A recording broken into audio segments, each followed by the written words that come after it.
Assalamualaikum warahmatullahi wabarakatuh. Minggu ini merupakan minggu yang menegangkan bagi para siswa yang akan menghadapi kenaikan kelas, terutama bagi siswa yang selama ini beranggapan belajar tidak belajar tetap naik kelas. Suatu anggapan yang tentu saja tidak berlaku di SMP 4 Rangkas Bitung, karena kami sudah menyampaikan beberapa kali surat teguran, surat peringatan, bahkan surat pernyataan yang ditandatangani oleh orang tua agar siswa belajar dengan baik walaupun di zaman pandemi corona seperti ini. Perlu diketahui bahwa kriteria kenaikan kelas di SMP 4 itu, yang pertama itu adalah bahwa dari 11 mata pelajaran itu, maka paling banyak 2 pelajaran yang di bawah KKM. Jadi minimal 9 pelajaran harus di atas KKM. KKM itu adalah kriteria ketuntasan minimal, dan di kita kriteria ketuntasan minimalnya adalah 75. Nah, sekarang pertanyaannya, dari mana itu nilai? Apakah simsalabim? Oh, tentu saja tidak. Nilai itu diambil dari pertama ulangan harian, kedua penilaian tengah semester, ketiga penilaian akhir tahun, dan yang keempat adalah tugas-tugas. Nah, tugas yang diberikan oleh guru kepada siswa itu dimaksudkan untuk minimal 2 tujuan. Tujuan pertama adalah memberikan bahan bagi siswa untuk memperdalam materi pembelajaran yang dipelajari selama daring. Karena pembelajaran daring itu kan waktunya terbatas, kemudian cara komunikasinya juga terbatas. Oleh karena itulah maka guru memberikan tugas-tugas pendalaman materi sehingga anak belajar sendiri, memahami lebih dalam apa yang dipelajari pada saat pembelajaran daring.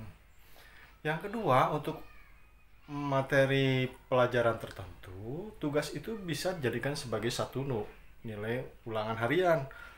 Misalkan untuk seni budaya atau prakarya, ketika kompetensinya adalah misalkan membuat sebuah kerajinan dari bahan bekas, maka tugas itu bisa dianggap sebagai satu ulangan harian.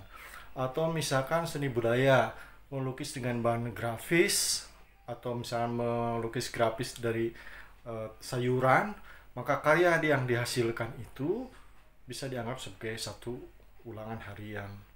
Ada juga beberapa tugas pendalaman itu dalam pelajaran IPA, misalkan diberi 4 tugas pendalaman, maka 4 tugas itu dianggap sebagai satu ulangan harian. Bisa seperti itu.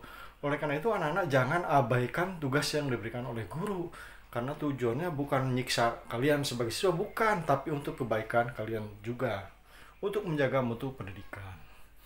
Nah, jadi itu yang pertama yang menjadi kriteria kenaikan.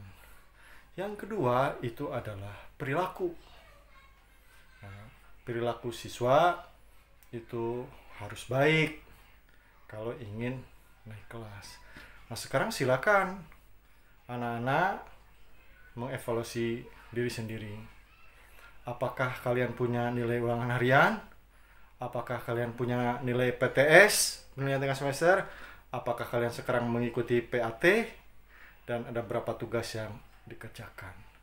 Kemudian kalian berhitung kira-kira berapa mata pelajaran yang nilainya di bawah KKM. Kalau lebih dari 2 di bawah KKM, maka tidak memenuhi kriteria kenaikan.